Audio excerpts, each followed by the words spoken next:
Shut up and sit down. तो चलिए आइए अब हम लोग पढ़ते हैं 21.4 होम रूल मूवमेंट के बारे में। तो आइए होम रूल आंदोलन के बारे में देखते हैं। बाल Gangadhar Tilak, who served a jail sentence from 1908 to 1914, returned to the Congress, which had now become more open to him after the disappointment of the council election under the Morley-Minto reforms. बाल गंगाधर तिलक, जो सन 1908 से सन 1914 के दौरान जेल की सजा काट रहे थे, कांग्रेस में वापस आ गए थे, जहां की रात मॉर्ले मिंटो सुधार के तहत काउंसिल चुनाव में हाथ लगी निराशा के बाद उनके लिए और अधिक खुल गई थी। By 1914 to 1915, the Swadeshi movement, the efforts at council entry and influencing the administration from within, and the revolutionary movement had all spent themselves. सन 1914 से 1915 तक स्वदेशी आंदोलन, काउंसिल में प्रवेश और अंदर रहकर प्रशासन को प्रभावित करने के प्रयास और क्रांतिकारी आंदोलन सभी अपने आप में अपना प्रभाव खो चुके थे। It was a time for a new thrust to the national movement that was to come from the home rule movement of Annie Besant and Tilak. यह वह वक्त था जब राष्ट्रीय आंदोलन को नए सिरे से जोरदार ढंग से आगे बढ़ाने की ज़रूरत थी और यह एनी बेसेंट और तिलक के होम रूल आंदोलन से ही संभव था। Tilak worked from within the Congress to set up a kind of agitational network through his Home Rule League, which he set up in 1916. तिलक ने कांग्रेस के भीतर से ही होम रूल लीग के जरिए एक आक्रामक तंत्र स्थापित करने का काम किया, जिसे उन्होंने अप्रैल 1916 में स्थापित किया था। At about the same time, Theosophist leader Annie Besant rose to great prominence and proposed to start agitation for a great measure of self-government for the Indians. लगभग इसी दौरान थियोसोफिस्ट लीडर एनी बेसेंट सुर्खियों में आई और उन्होंने भारतीयों के लिए स्वशासन हेतु बहुत जोर शोर से विरोध शुरू करने का प्रस्ताव रखा।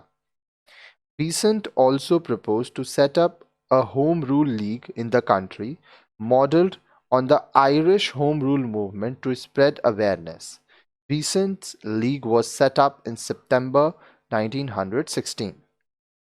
बेसेंट ने आयरिश होम रूल के मॉडल के अनुरूप देश में एक होम रूल लीग आंदोलन स्थापित करने का प्रस्ताव रखा ताकि लोगों में जागरूकता का प्रसार किया जा सके।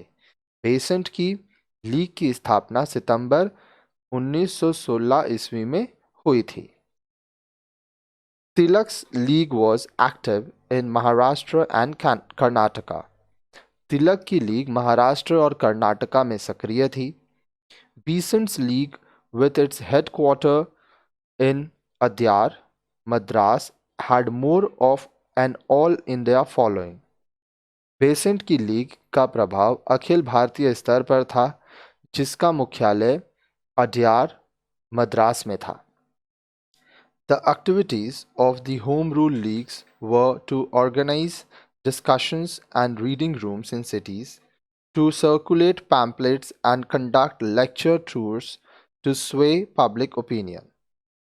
अब देखिए, होम रूल लीग की गतिविधियां थी शहरों में चर्चाओं और वाचनालयों की व्यवस्था करना, पर्चे बांटना और जनमत को प्रभावित करने के लिए व्याख्यान देने के लिए दौरे इत्यादि संचालित करना। The home rule movement never spelled out the goal of the complete independence. However, they did focus on the operation of colonial policy through its opposition to government policy, example forest law, liquor laws, etc.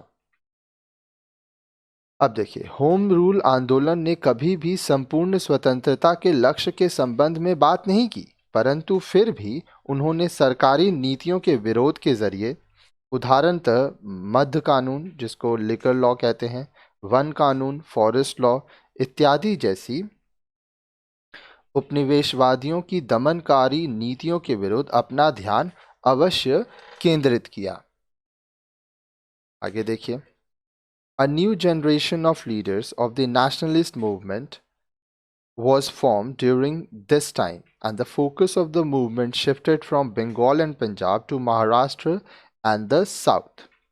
इसी समय राष्ट्रीय आंदोलन के नेताओं की नई पीढ़ी तैयार की गई और इस आंदोलन के केंद्र को बंगाल और पंजाब से महाराष्ट्र और दक्षिण में स्थानांतरित किया गया। Many moderate congressmen also joined the Home Rule movement.